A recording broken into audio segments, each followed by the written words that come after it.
तो हेलो दोस्तों, स्वागत है आपका हमारे यूट्यूब चैनल पर। तो दोस्तों, आज हम समावेशी शिक्षा से मोस्ट इम्पोर्टेंट क्वेश्चन करने जा रहे हैं जो सीटेट में बार बार पूछा जाता है।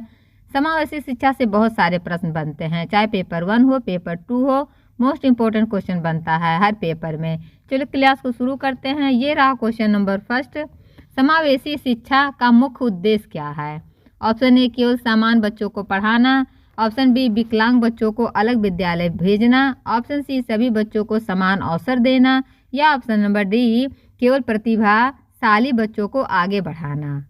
तो बताइए समावेशी शिक्षा का मुख्य उद्देश्य क्या होता है? तो देखिए, जो समावेशी शिक्षा होता है दोस्तों, वह प्रणाली है जिसमें सभी बच्चों को, चाहे वे किसी भी विकलांगता से ग्रसित हो, चाहे VI हो HI हो, तो समान अवसरों के साथ शिक्षा दी जाती है। तो इसका राइट आंसर होगा ऑप्शन नंबर सी, सभी बच्चों को समान अवसर देना। Option number C is right answer. Question number दूसरा, श्रवण बाधित बच्चों की पहचान कैसे की जा सकती है? ऑप्शन ए वह बहुत बोलता है, ऑप्शन बी वह दूसरों की बातों पर तुरंत प्रतिक्रिया नहीं देता, ऑप्शन सी वह तेज दौड़ता है, या ऑप्शन नंबर डी वह बहुत पढ़ता है। तो बताइए, श्रवण बाधित जो बच्चे होते हैं जिनको सुनाई नहीं देता है, वे बच्चों की पहचान आप कैसे करेंगे? तो देखिए, जो श्रवण बाधित बच्चे होते हैं उनमें सुनने की कठिनाई के कारण संवाद में देरी के प्रतिक्रिया देते हैं या गलत समझते हैं, वे समझ नहीं पाते कि आप उनसे क्या बोल रहे हैं। तो वह, इसका राइट आंसर होगा ऑप्शन नंबर बी, वह दूसरों की बातों पर तुरंत प्रतिक्रिया नहीं देते। Option number B is right answer.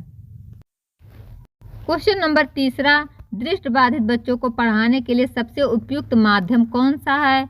Option A चित्र दिखाना, ऑप्शन बी ब्रेन लिपि का प्रयोग, ऑप्शन सी केवल मौखिक समझाना, या ऑप्शन नंबर डी गणना रटवाना।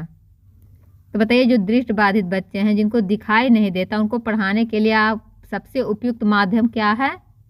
तो देखिए, जो दृष्टिबाधित बच्चे होते हैं उनके लिए ब्रेन लिपि एक विशेष स्पर्श आधारित लिपि होती है जिससे वे पढ़ और लिख सकते हैं। इसका राइट आंसर होगा ऑप्शन नंबर बी, ब्रेन लिपि का प्रयोग कर। Option number B is right answer. Question number 4, बौद्धिक विकलांगता का मुख्य लक्षण क्या है? ऑप्शन ए उच्च बुद्धि स्तर होती है, ऑप्शन बी सीखने में कठिनाई होती है, ऑप्शन सी बोलने की अधिक क्षमता होती है, या ऑप्शन नंबर डी खेल में निपुणता होती है। बताइए, जो बौद्धिक विकलांगता बच्चे हैं, जो ID के बच्चे हैं, उनका मुख्य लक्षण क्या है? तो देखिए, जो बौद्धिक विकलांगता वाले बच्चों की संज्ञानात्मक क्षमता औसत से कम होती है जिससे सीखने में कठिनाई होती है। तो इसका राइट आंसर होगा ऑप्शन नंबर बी, सीखने में कठिनाई। Option number B is right answer. Question number 5, समावेशी कक्षा का सबसे अच्छा उदाहरण कौन सा है? ऑप्शन ए विकलांग और समान बच्चों को एक साथ पढ़ाना, ऑप्शन बी केवल विशेष शिक्षकों को रखना, ऑप्शन सी केवल समान बच्चों को पढ़ाना, ऑप्शन डी अलग अलग सेक्शन बनाना। बताइए, समावेशी कक्षा जिसको कहा जाता है, सबसे अच्छा उदाहरण इसमें से कौन सा ऑप्शन है? तो देखिए, जो समावेशी कक्षा होता है, समावेशी कक्षा में सभी प्रकार के बच्चे एक साथ सीखते हैं ताकि समानता और स्वीकारता बढ़े। तो इसका राइट आंसर होगा ऑप्शन नंबर ए, विकलांग और समान बच्चों को एक साथ पढ़ाना। Option number A is right answer. ये रहा क्वेश्चन नंबर 6, डिसलेक्सिया किससे संबंधित विकलांगता है? ऑप्शन ए सुनने से, ऑप्शन बी देखने से, ऑप्शन सी पढ़ने और लिखने से, ऑप्शन डी बोलने से। तो बताइए, इसका राइट आंसर क्या होगा? डिसलेक्सिया जो विकलांगता है किससे संबंधित है? तो देखिए, जो डिसलेक्सिया होता है एक सीखने की विकलांगता है जिसमें बच्चों को अक्षर पहचानने और शब्द पढ़ने में कठिनाई होती है। तो इसका राइट आंसर होगा ऑप्शन नंबर सी, पढ़ने और लिखने से। Option number C is right answer. ये रहा क्वेश्चन नंबर 7, ऑटिज्म से ग्रस्त बच्चे में कौन सा व्यवहार देखा जाता है? ऑप्शन ए सामाजिक संपर्क में कठिनाई, ऑप्शन बी अत्यधिक मिलनसार होना, ऑप्शन सी बहुत अधिक बोलना, ऑप्शन डी हर विषय में रुचि लेना। तो बताइए, जो ऑटिज्म के बच्चे ग्रस्त होते हैं वो उनका व्यवहार कैसा होता है? तो देखिए जो ऑटिज्म से प्रभावित बच्चे होते हैं उनके सामाजिक संपर्क और संचार में अत्यधिक कठिनाई होती है। वे एक रूप व्यवहार दिखाते हैं। तो इसका राइट आंसर होगा ऑप्शन नंबर, बताइए, ए, सामाजिक संपर्क में कठिनाई। वे समाज से बहुत दूर रहते हैं, अकेले में रहना चाहते हैं ऑटिज्म ग्रस्त बच्चे। तो इसका राइट आंसर होगा ऑप्शन नंबर ए। क्वेश्चन नंबर 8, भाषा विकलांगता से ग्रस्त बच्चों की मुख्य समस्या क्या होती है? ऑप्शन ए, बोलने या शब्दों को सही तरह से व्यक्त ना कर पाना। ऑप्शन बी, तेज चलना। ऑप्शन सी, सुनना। ऑप्शन डी, लिखना। तो बताइए जो भाषा विकलांगता से ग्रस्त बच्चे होते हैं उसकी मुख्य समस्या क्या होती है? तो देखिए भाषा विकलांगता वाले बच्चों को शब्दों का उच्चारण या विचारों को बोलकर व्यक्त करने में कठिनाई होती है। तो इसका राइट आंसर होगा ऑप्शन नंबर ए, बोलने या शब्दों को सही तरह से व्यक्त ना कर पाना। Option number A is right answer. Question number 9, शिक्षक को विकलांग बच्चों के प्रति क्या दृष्टिकोण रखना चाहिए? ऑप्शन ए, सहानुभूतिपूर्ण और सहयोगात्मक। ऑप्शन बी, उपेक्षापूर्ण। ऑप्शन सी, दंडात्मक। या ऑप्शन नंबर डी, उदासीन। तो देखिए शिक्षक को विकलांग बच्चों के साथ धैर्य, सहानुभूति और समानता के साथ व्यवहार करना चाहिए। तो इसका राइट आंसर होगा ऑप्शन नंबर ए, सहानुभूतिपूर्ण और सहयोगात्मक दृष्टिकोण बच्चों के साथ रखना चाहिए। Option number A is right answer. ये रहा क्वेश्चन नंबर 10, श्रवण बाधित बच्चों को सिखाने के लिए सबसे उपयुक्त तरीका क्या है? ऑप्शन ए, सांकेतिक भाषा। ऑप्शन बी, मौखिक परीक्षा। ऑप्शन सी, चित्र रहित पाठ। ऑप्शन डी, केवल लिखित सामग्री। तो बताइए अगर श्रवण बाधित बच्चे जिनको सुनाई नहीं दे रहा है तो उनको सिखाने के लिए सबसे उपयुक्त तरीका क्या है? तो देखिए उन बच्चों के लिए सांकेतिक भाषा सबसे अच्छा होता है। सांकेतिक भाषा इशारों और संकेतों के माध्यम से संवाद का माध्यम है जो श्रवण बाधित बच्चों के लिए उपयुक्त है। तो इसका राइट आंसर होगा ऑप्शन नंबर ए, सांकेतिक भाषा। Option number A is right answer. Sign language. Question number 11, दृष्टि बाधित बच्चों को गणित सिखाने का उचित तरीका क्या है? ऑप्शन ए, रटवाना। ऑप्शन बी, स्पर्श आधारित सामग्री देना। ऑप्शन सी, केवल सुनाना। या ऑप्शन नंबर डी, डांटना। तो देखिए जो दृष्टि बाधित बच्चे होते हैं उनके लिए गणितीय अवधारणाएं स्पर्श आधारित सामग्री जैसे उभरे हुए चार्ट या अबेकस से सिखाई जाती है। तो इसका राइट आंसर होगा ऑप्शन नंबर बी, स्पर्श आधारित सामग्री देना। Option number B is right answer. Question number 12, समावेशी शिक्षा में शिक्षक की भूमिका क्या होती है? ऑप्शन ए, केवल समान बच्चों पर ध्यान देना। ऑप्शन बी, सभी बच्चों की व्यक्तिगत आवश्यकताओं के अनुसार सहायता देना। ऑप्शन सी, केवल नियम लागू करना। या ऑप्शन नंबर डी, अलग कक्षा बनाना। तो बताइए इसका राइट आंसर। तो देखिए शिक्षक का कार्य सभी बच्चों की क्षमता के अनुसार सहायता प्रदान करना और समान अवसर सुरक्षित करना। तो इसका राइट आंसर होगा ऑप्शन नंबर बी, सभी बच्चों की व्यक्तिगत आवश्यकताओं के अनुसार सहायता देना। जैसे वे श्रवण बाधित है तो उनके लिए अलग व्यवस्था होनी चाहिए, दृष्टि बाधित है तो उनके लिए अलग व्यवस्था होनी चाहिए। तो इसी प्रकार अलग अलग व्यक्ति के अनुसार अलग अलग सहायता देना। Option number B is right answer. ये रहा क्वेश्चन नंबर 13, स्पेशल एजुकेशन का अर्थ क्या है? ऑप्शन ए, सामान्य शिक्षा। ऑप्शन बी, विशेष आवश्यकता वाले बच्चों के लिए विशेष शिक्षा। ऑप्शन सी, केवल उच्च वर्ग के लिए शिक्षा। या ऑप्शन नंबर डी, भाषा आधारित शिक्षा। तो बताइए स्पेशल एजुकेशन का अर्थ। तो देखिए विशेष शिक्षा उन बच्चों के लिए होती है जिन्हें समान कक्षा में कठिनाई होती है। यहाँ व्यक्तिगत योजना बनाई जाती है। Option number B is right answer. जो स्पेशल एजुकेशन का अर्थ होता है विशेष आवश्यकता वाले बच्चों के लिए विशेष शिक्षा। Option number B is right answer. Question number 14, दिव्यांगजन अधिकार अधिनियम जो RPWD एक्ट है कब लागू हुआ? ऑप्शन ए, 2012 में। ऑप्शन बी, 2016 में। ऑप्शन सी, 2019 में। या ऑप्शन नंबर डी, 2020 में। तो बताइए जो RPWD एक्ट है कब लागू हुआ था? तो देखिए जो RPWD है दिव्यांगजन अधिकार अधिनियम, ये 2016 में लागू हुआ था। भारत में विकलांग व्यक्तियों को शिक्षा, रोजगार और समान अधिकार प्रदान करने वाला कानून है। तो इसका राइट आंसर होगा option number B, 2016 RPWD act जो होता है वो लागू हुआ। Option number B is right answer.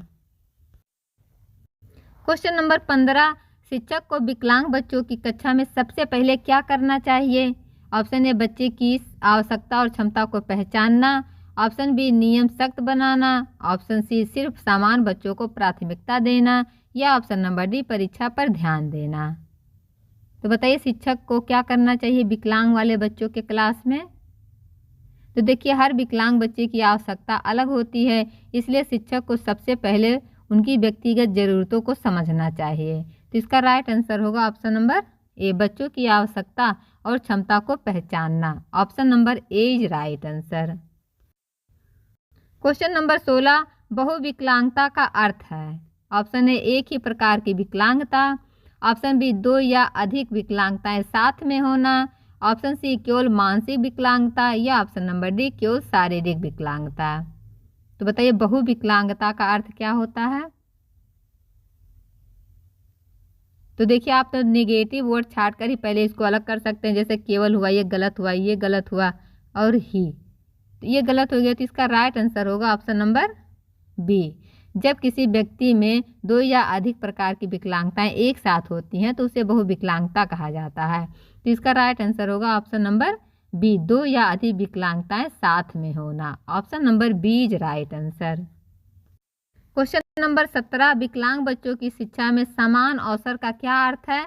Option A, सबको एक ही कार्य देना। ऑप्शन बी, सबको अपनी क्षमता अनुसार अवसर देना। ऑप्शन सी, समान बच्चों को अधिक मौका देना। या ऑप्शन नंबर डी, केवल परीक्षा में पास कराना।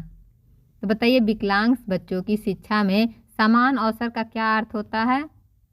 तो देखिए, जो समान अवसर का मतलब होता है हर बच्चा अपनी क्षमता और गति के अनुसार सीख सके। तो इसका राइट आंसर होगा ऑप्शन नंबर बी, सबको अपनी क्षमता अनुसार अवसर देना। Option number B is right answer. Question number 18, सीखने की विकलांगता जो होता है लर्निंग डिसेबिलिटी वाले बच्चे ऑप्शन ए, समान बुद्धि के होते हैं। ऑप्शन बी, बहुत कमज़ोर होते हैं। ऑप्शन सी, कुछ नहीं सीख सकते। ऑप्शन डी, खेल नहीं खेलते। तो बताइए जो सीखने की विकलांगता होती है वाले बच्चे कैसे होते हैं? तो देखिए, सीखने की विकलांगता वाले बच्चे समान बुद्धि के होते हैं, लेकिन पढ़ने लिखने या गणना में कठिनाई होती है। तो इसका राइट आंसर होगा ऑप्शन नंबर ए, समान बुद्धि के होते हैं। Option number A is right answer. Question number 19, समावेशी शिक्षा किस सिद्धांत पर आधारित है? ऑप्शन ए, समानता और सहयोग पर। ऑप्शन बी, प्रतियोगिता और श्रेष्ठता पर। ऑप्शन सी, दंड और नियंत्रण पर। ऑप्शन डी, भेदभाव पर। बताइए समावेशी शिक्षा किस सिद्धांत पर कार्य करती है? तो देखिए, समावेशी शिक्षा समानता, सहयोग और स्वीकार्यता पर आधारित होती है, जहां हर बच्चा समान मूल्य रखता है। तो इसका राइट आंसर होगा ऑप्शन नंबर ए, समानता और सहयोग। Option number A is right answer. Question number 20, शिक्षक विकलांग बच्चों के साथ कैसा व्यवहार करे? ऑप्शन ए, सहानुभूतिपूर्ण और प्रेरणादायक। ऑप्शन बी, उदासीन। ऑप्शन सी, कठोर। या ऑप्शन नंबर डी, उपेक्षापूर्ण। तो आप सबको पता है कि एक शिक्षक विकलांग बच्चों के साथ कैसा व्यवहार करते हैं।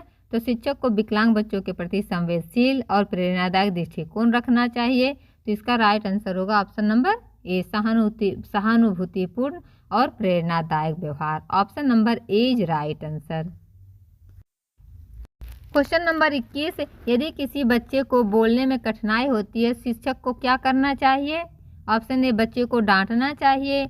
ऑप्शन बी, बच्चे को बोलने से रोकना चाहिए। ऑप्शन सी, स्पीच थेरेपी या भाषा अभ्यास में सहायता करनी चाहिए। ऑप्शन डी, उसे कक्षा से बाहर बैठाना चाहिए।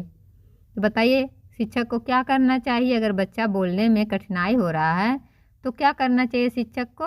तो देखिए, भाषा या वाणी विकलांगता वाले बच्चों को नियमित बोलने का अभ्यास और स्पीच थेरेपी से सुधार मिलता है। तो इसका राइट आंसर होगा option number C, speech therapy या भाषा अभ्यास में सहायता करनी चाहिए शिक्षक को। Option number C is right answer. Question number 22, यदि किसी बच्चे को बोर्ड पर लिखा साफ दिखाई नहीं देता तो शिक्षक को क्या करना चाहिए? बताइए। उसे पीछे बैठाएं। ऑप्शन बी, उसकी कॉपी जांचें। ऑप्शन सी, उसे आगे की सीट पर बैठाएं और दृष्टि जांच करवाएं। या ऑप्शन नंबर डी, उसे अनदेखा कर दें। तो बताइए शिक्षक को क्या करना चाहिए अगर बच्चे को साफ बोर्ड पर नहीं दिखाई दे रहा है तो क्या करना चाहिए शिक्षक को? तो देखिए जो दृष्टिबाधित बच्चे होते हैं को सामने बैठाना चाहिए और नियमित बच्चों की आंखों की जांच करवाना चाहिए ताकि सीखने में बाधा ना हो।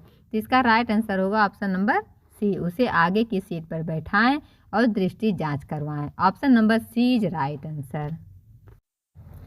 क्वेश्चन नंबर 23, आईईपी जो इंडिविजुअल एजुकेशन प्रोग्राम होता है का उद्देश्य क्या है?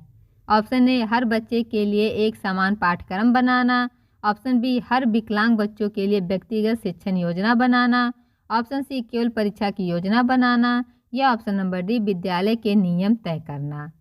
तो बताइए जो आईईपी है उसका उद्देश्य क्या है?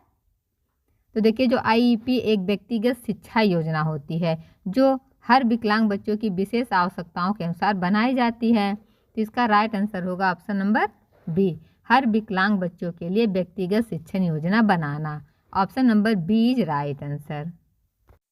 क्वेश्चन नंबर 24, श्रवण बाधित बच्चों के लिए सबसे उपयुक्त शिक्षण सहायक कौन सा है? Option A audio recording, option B चित्र और संकेत आधारित सामग्री, ऑप्शन सी केवल मौखिक शिक्षा, ऑप्शन डी किताबें पढ़ाना।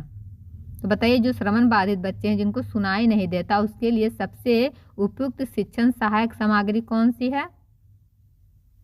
तो देखिए जो श्रवण बाधित बच्चे होते हैं उनको दृश्य और सांकेतिक माध्यम से सिखाना सबसे प्रभावी होता है। तो इसका राइट आंसर होगा ऑप्शन नंबर बी, चित्र और संकेत आधारित सामग्री। Option number B is right answer.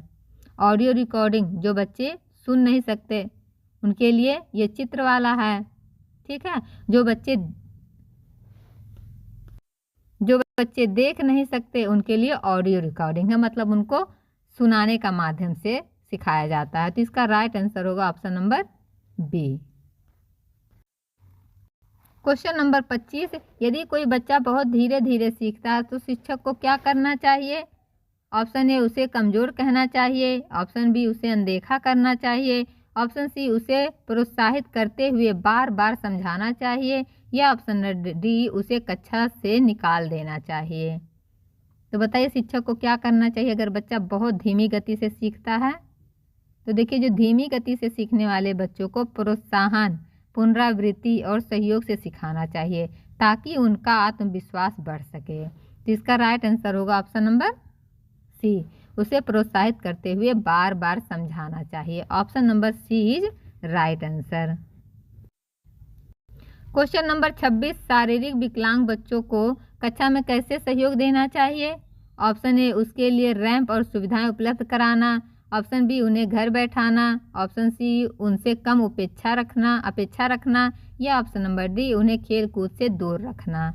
तो बताइए जो शारीरिक विकलांग वाले बच्चे हैं उनको कक्षा में कैसे सहयोग देना चाहिए? तो देखिए जो शारीरिक विकलांग वाले बच्चे होते हैं उनके लिए विद्यालय में पहुंच योग्य वातावरण जैसे रैंप की व्यवस्था करनी चाहिए, हेड रेल की व्यवस्था करनी चाहिए। तो इसका राइट आंसर होगा ऑप्शन नंबर ए, उनके लिए रैंप और सुविधाएं उपलब्ध कराना। Option number A is right answer. Question number 27, बताइए ब्रेन लिपि का आविष्कार किसने किया था?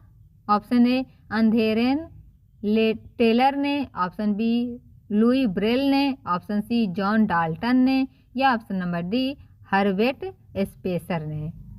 तो बताइए ब्रेल लिपि का आविष्कार किसने किया था? तो आप सबको पता है कि लुई ब्रेल ने दृष्टिबाधित व्यक्तियों के लिए ब्रेल लिपि का आविष्कार किया था जिससे वे स्पर्श द्वारा पढ़ सकें। तो इसका राइट आंसर होगा option number B, Louis Braille ने ब्रेल लिपि का आविष्कार किया था। Option number B is right answer.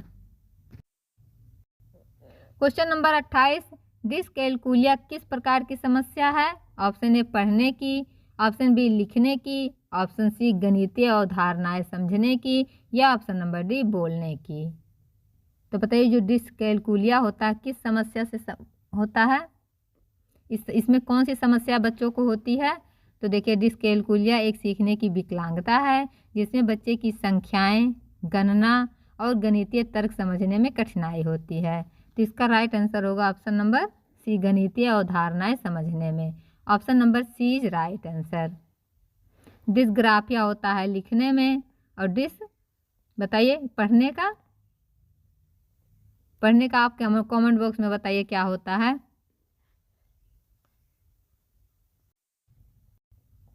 ये रहा क्वेश्चन नंबर 29। यदि शिक्षक किसी विकलांग बच्चों को समान बच्चों के समान अवसर देता है तो क्या कहलाता है? ऑप्शन ए भेदभाव, ऑप्शन बी समावेशी दृष्टिकोण, ऑप्शन सी अनुशासन, ऑप्शन डी समानता का उल्लंघन। तो बताइए इसका राइट आंसर।